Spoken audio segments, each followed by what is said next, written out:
Hello everyone, welcome to an exciting new episode of Dave Does Math at Home. The topic of today's Dave Does Math at Home is section 3.5. Today we're doing rational functions. Rational functions is a big section. This is going to take a while. So this is going to be the video part 1.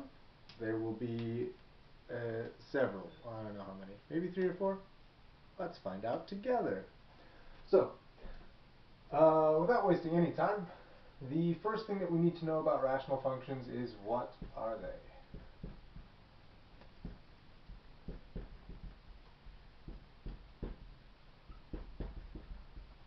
What are rational functions? And the important thing to keep in mind about rational functions is that this word, rational, comes from the word ratio, which means fraction. Rational functions are inherently fractions or fraction-like. So let's talk about what they are fractions of. A rational function is a fraction made out of polynomials.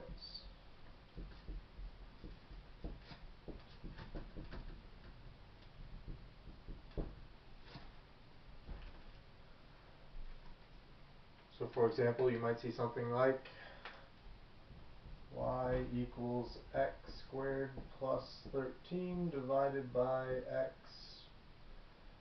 minus 4. This is a rational function. If you look at just the numerator by itself, you see that the numerator is a polynomial, x squared plus 13. There's no weird stuff there.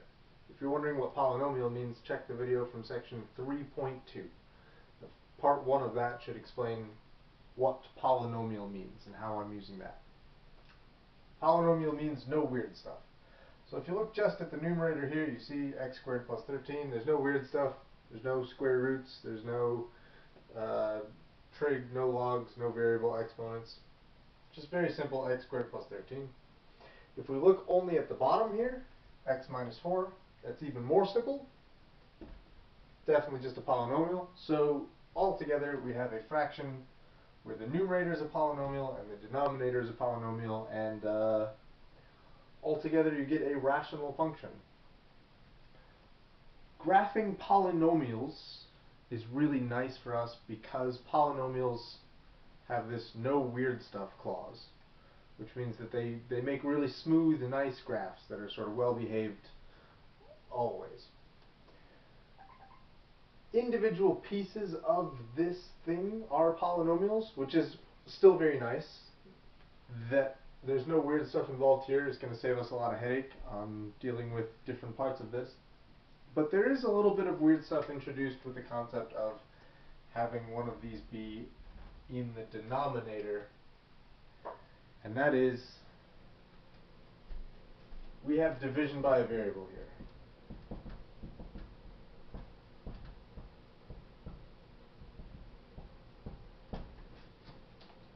And this officially counts as weird stuff.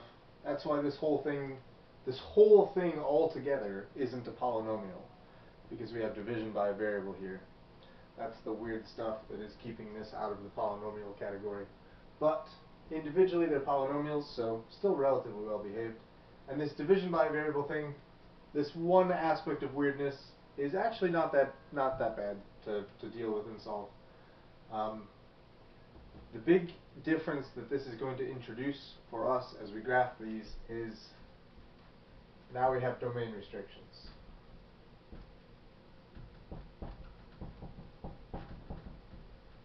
For example, in this one, x can't equal 4.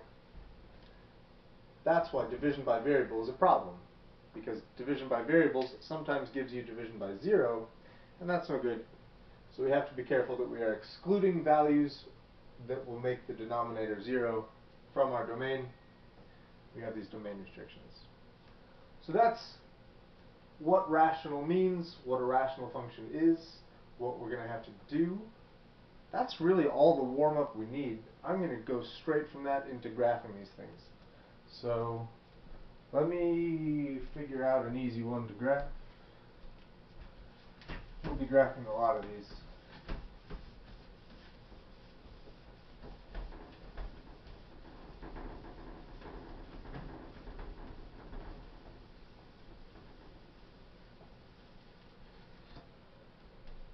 Let's start with something pretty straightforward. Let's start with y equals x plus 5 over x minus 1. This is an extremely straightforward rational function. The numerator is a linear polynomial. The denominator is a linear polynomial. They don't even really have slopes. I guess I should say the slope is 1. Actually, let's make this a little bit more interesting. Let's call this a 6 and this a 2. Now they have some slope to them. That'll be a little bit more fun when we graph this. So let's talk about graphing. When we graphed polynomials, we were interested in two broad categories of information. We wanted to know the local behavior, which is all the interesting things that happened when x was small. And we wanted to know the end behavior, which is what the graph looked like when x was big. I'm still interested in those same two big categories of information here. I want local behavior, interesting small x values,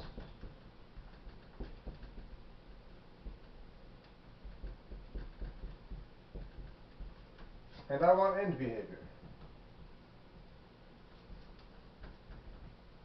which is what y looks like when x is big. So this should cover all our bases. X is small, x is big. This will take care of pretty much everything we need. Local behavior has a few important pieces. Two of them we are extremely familiar with from graphing polynomials. Local behavior includes x-intercepts, when we set y equal to 0. It includes y-intercepts, when we set x equal to 0. And the new piece of information that we're going to include in local behavior, because this is a rational function and not a polynomial, right? Like so far, all of this just perfectly matches what we did with polynomials. Nothing has changed from the polynomial list of things we need yet.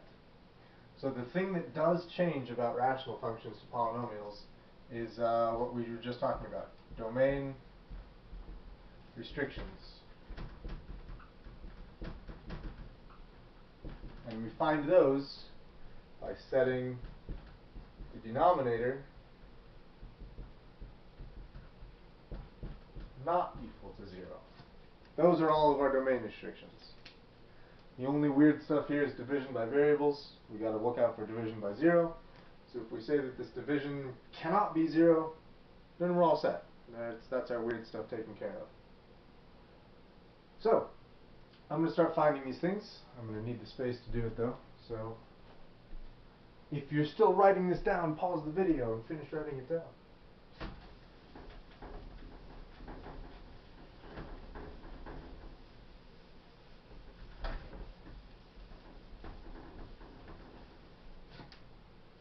Alright.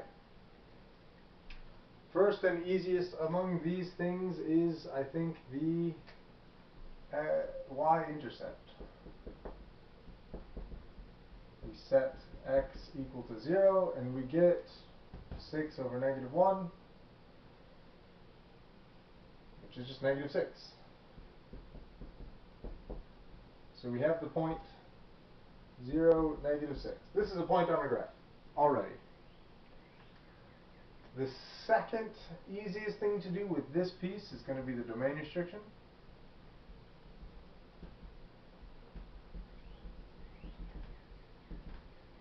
We're going to set the bottom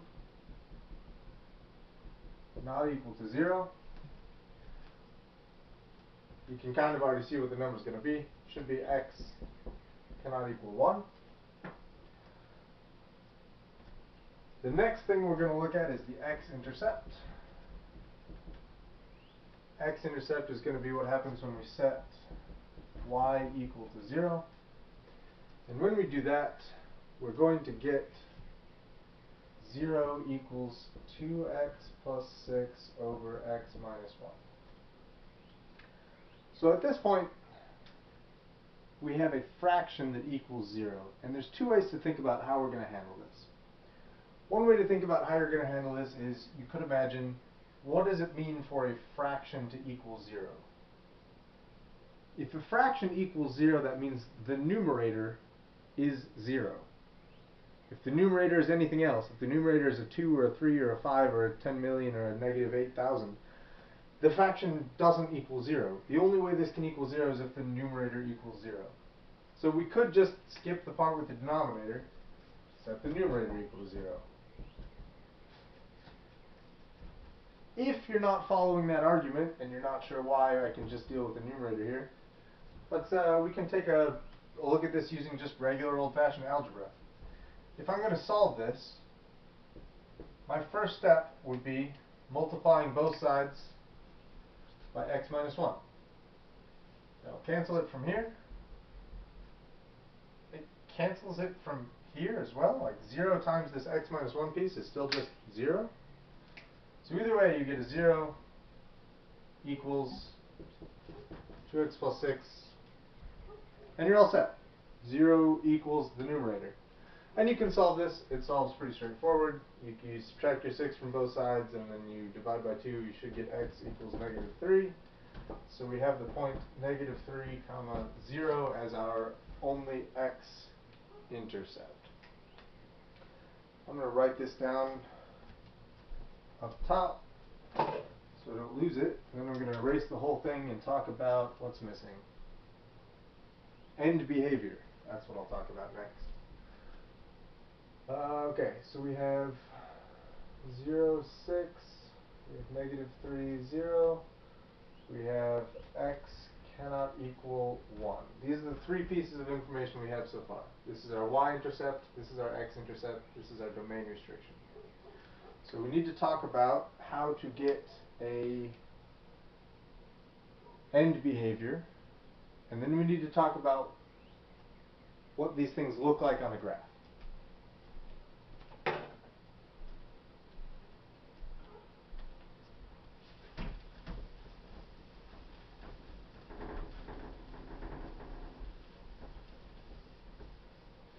Okay, end behavior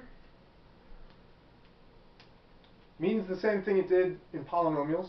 End behavior is what the function looks like when x is big.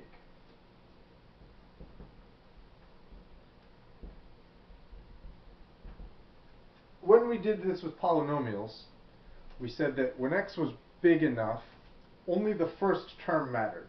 All the other terms just turned into rounding error. They were insignificantly small. They didn't matter at all. All we had to do was look at the first term. And we're going to keep that same idea here. We're just going to do it to the top and the bottom separately. When x is big, y looks like, top is just going to look like 2x. This plus 6 doesn't matter. Bottom just looks like x. The minus 1 doesn't matter. These pieces are sort of a rounding error. Only looking at the first terms of each, we get this 2x over x piece.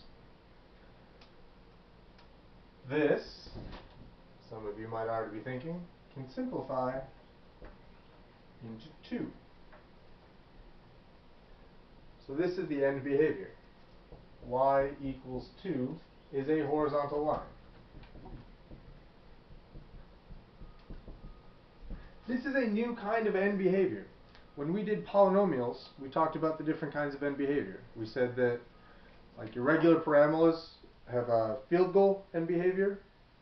Your cubics tend to have some sort of disco right or disco left end behavior. Negative parabolas have what I call hammer time end behavior, where it's going down. This is a new kind of end behavior. This end behavior is the T-pose. Y equals 2 is a horizontal line. It just goes this way and this way. It's like straight out. This is the T-pose end behavior.